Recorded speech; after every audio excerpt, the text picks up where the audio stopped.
Hello friends, कैसे आप लोग। तो चलिए इस वीडियो में हम एक्सरसाइज 7.2 का क्वेश्चन नंबर 2 करा रहे हैं। ठीक है, इसके पहले वाले वीडियो में हम करा चुके हैं। तो चलिए इस वीडियो में हम क्वेश्चन नंबर 2 देखते हैं। बिंदु 4, -1 और -2, -3 को जोड़ने वाली रेखाखंड को सम त्रिभाजित करने वाले बिंदुओं को निर्देशांक ज्ञात करना है। करा है कि दो बिंदु है, दो बिंदु को 3 भाग में बांटना है। तो 3 भाग में जो बांटेंगे उस दो बिंदु का हमको निर्देशांक बताना है कि जो बांटेंगे बिंदु को तो बिंदु क्या कहलाता है। तो चलिए यहाँ पे देखते हैं।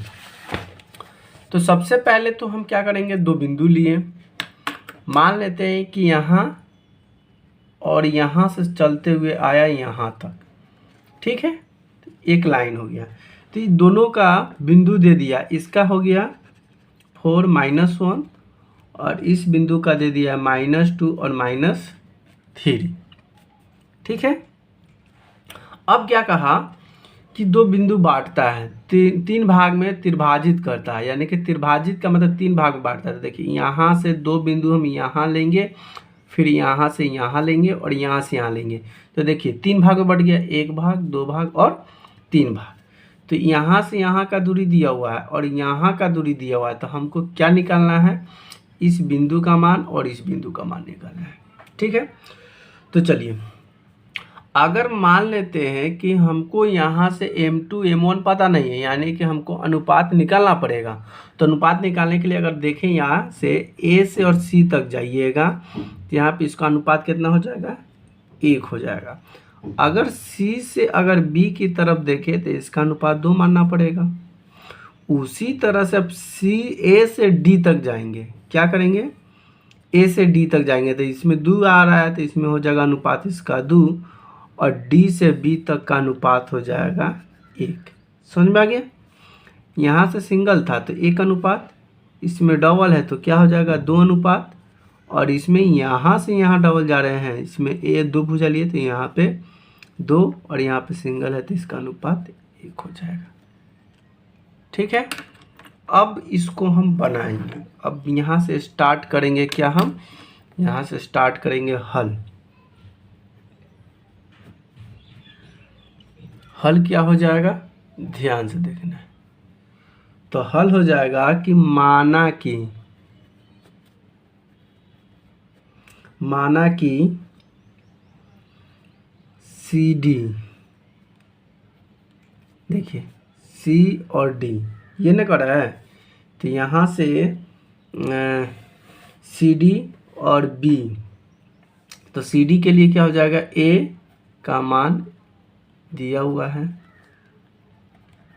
और B का मान जो हो जाएगा -2 -3। सम त्रिभाजक है, क्या है, देखिए C और D, A और B का क्या कर रहा है, सम त्रिभाजक, यानी कि समान भुजा में बांटा।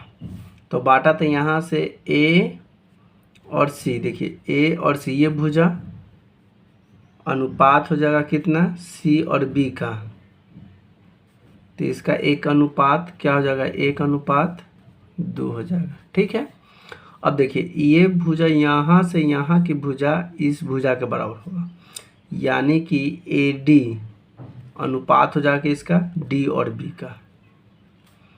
तो A और D का अनुपात कितना है, 2 है, तो यहाँ पर हो जाएगा 2 अनुपात, इसका अनुपात 1 है तो 1 हो जाएगा। That's clear. अब यहाँ पे आगे हम क्या बनाएंगे, तो आगे हम इसको लिखेंगे अर्थात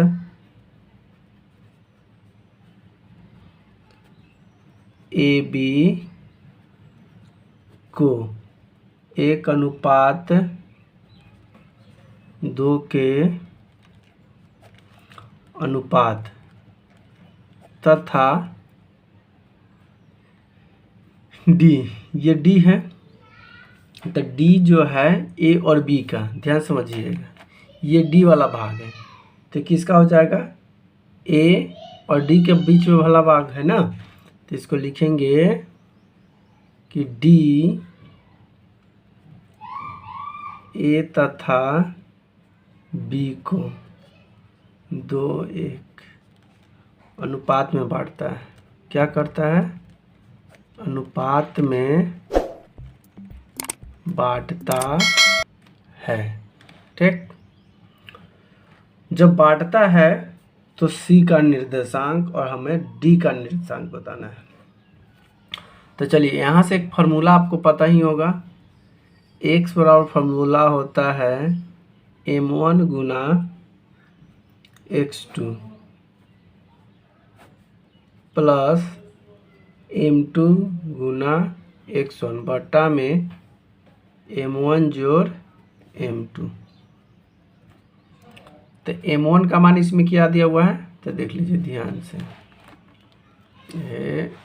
एक मिनट, हाँ, ये है m1, ये है m2। ये भुजा किसके भुजा निकालेंगे तो c का भुजा निकालेंगे, तो अगर d का भुजा निकालेंगे तो em1 em2 हो जाएगा। ठीक है, तो यहाँ से जो हम भुजा निकालेंगे, ये हम c का निर्देशांक निकाल रहे हैं। किसका निकाल रहे हैं? c का निर्देशांक। तो m1 इसमें कितना हो जाएगा? 1 गुना m2 का मान कितना दिया हुआ है? x2। तो x2 का मान दिया हुआ है -2, यहाँ पर डाल देंगे -2 प्लस m2 का मान कितना हो जाएगा? 2 गुना x1 का मान कितना हो जाएगा? तो x1 का मान हो जाएगा 4 बटा 1 प्लस कितना हो जाएगा? 2 बराबर 2 में 1 से गुना करेंगे तो कितना हो जाएगा? 2, लेकिन -2 प्लस 4 दूना 8 बटा 3 2 आए कितना हो जाएगा? 3 माइनस प्लस माइनस यानी घटाएंगे तो फिर 6 बटा में 3 से काट देंगे 2 बार में। तो x का मान निकल कितना आ गया? 2 आ गया। सेम इसी तरह से अब हमको y का निकालना पड़ेगा। क्या निकालना पड़ेगा? y का। तो y का निकालने के लिए फिर वही बात है, m1 गुना, अब इसमें y2 हो जाएगा प्लस m2 गुना y1 हो जाएगा बटा में m1 प्लस m2। तो आगे क्या हो जाएगा? m1 का मान तो उससे वही रह जाएगा 1, क्या हो जाएगा? 1 गुना x2। तो x2 की बात करें तो यहाँ में x2 कितना हो जाएगा, सॉरी y2 कितना हो जाएगा?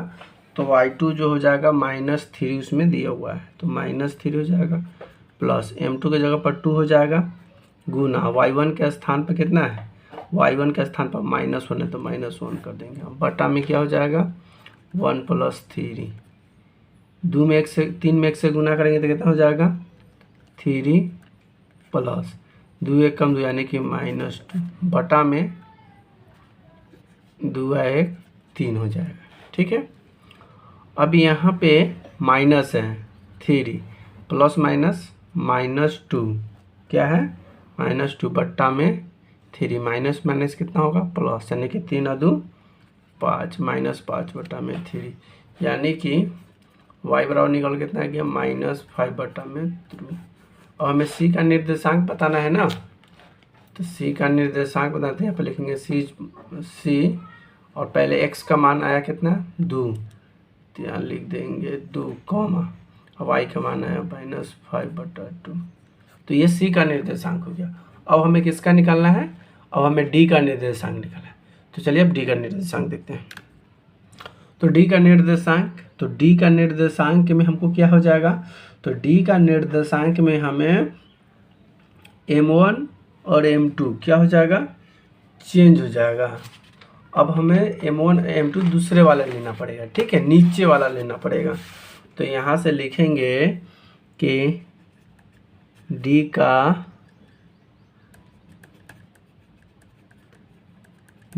का निर्देशांक m1 अनुपात क्या हो जाएगा?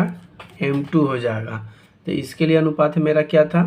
तो इसके लिए अनुपात था 2:1 है। आपको नीचे वाले में हम बताए थे। ठीक है, तो सेम फार्मूला इसमें भी x बराबर फार्मूला वही है कि m1 गुना x2 प्लस m2 गुना x1 अब बटा में m1 प्लस m2। तो x बराबर m1 के जगह पे यहाँ पे कितना हो जाएगा 2 गुना, और x1 के x2 के स्थान पे कितना है -2 है, प्लस m2 के स्थान पर 1 और x1 के स्थान पर कितना है 4 है।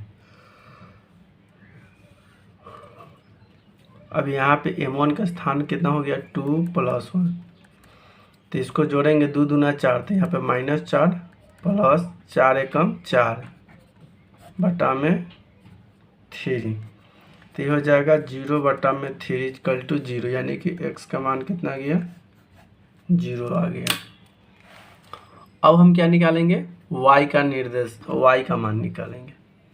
तो सेम फार्मूला है m1 गुना y2 प्लस m2 गुना y1 और बटा में m1 प्लस m2, ठीक है।